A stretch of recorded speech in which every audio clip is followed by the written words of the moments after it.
Ginawaran nga ng PBA itong si Scottie Thompson bilang Player of the Week dahil nga sa kanyang 2 beses na pagsalba sa Barangay Ginebra. Aminado namang tayong lahat na kung hindi dahil nga dito sa presensya ni Scottie Thompson ay malamang ay bumagsak na sa PBA standing ang Barangay Ginebra. Kaya naman ginawaran siya ng Player of the Week. At kumamada nga si Scottie Thompson ng 21 points, 7 rebounds, 7 assists nung nakaharap nila ang Meralco Bolts.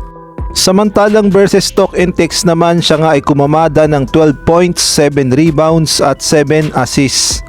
At siya nga ay nag-a-average ng 16.5 points per game at 7 rebounds, 7 assists. At siya nga ang hinirang na Player of the Week ng PBA. Ngunit sa kabila nga ng mga ginawa ni Scottie Thompson upang maisalba ang Barangay Ginebra at upang ma-secure ang kanilang quarterfinal berth spot, ay marami pa rin ang nagdududa dito sa kakayahan ni Scottie Thompson at siya nga ay binabatikos ng mga bashers ng Barangay Ginebra. Marami ang sinasabi patungkol nga dito kay Scottie Thompson na hindi naman daw malakas at hindi rin naman daw makakatulong sa kampanya ng Barangay Ginebra sa Commissioner's Cup. Alam naman natin na wala kang Justin Brownlee, kaya naman nag-step up nga itong si Scottie Thompson. At ang sabi nga ng mga bashers dito kay Scottie Thompson, ang sabi nga ng isang nag-comment, pati Player of the Week, cooking show. At eto pa nga yung sinabi ng isang bashers, ang sabi nga hanggang PBA lang, ibang bansa free throw na nga lang at crucial pa, bonak naman. Well, hindi naman talaga maiiwasan ng mga bashers na magduda dito sa kakayahan ni Scottie Thompson.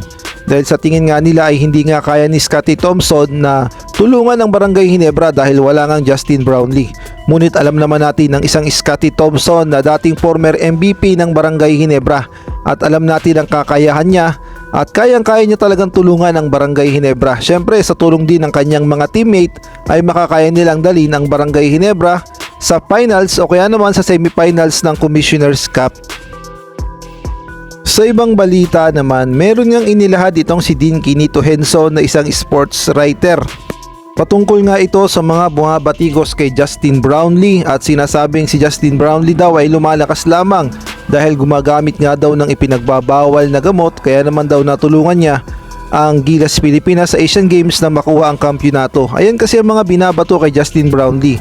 At ayon na rin mismo nga kay Sir Al Francis Chua ay nahihiya na si Justin Brownlee na umuwi sa Pilipinas dahil nga sa mga sinasabi ng mga Pilipino. Kaya naman pakinggan natin ang sinabi ni Dean Quinito Henson patungkol nga dito kay Justin Brownlee. Naman for Justin because he is our national hero, he is a national treasure, and he did take cannabis, which by the way is no longer a bad substance in the NBA. Yeah. He took it for medicinal purposes.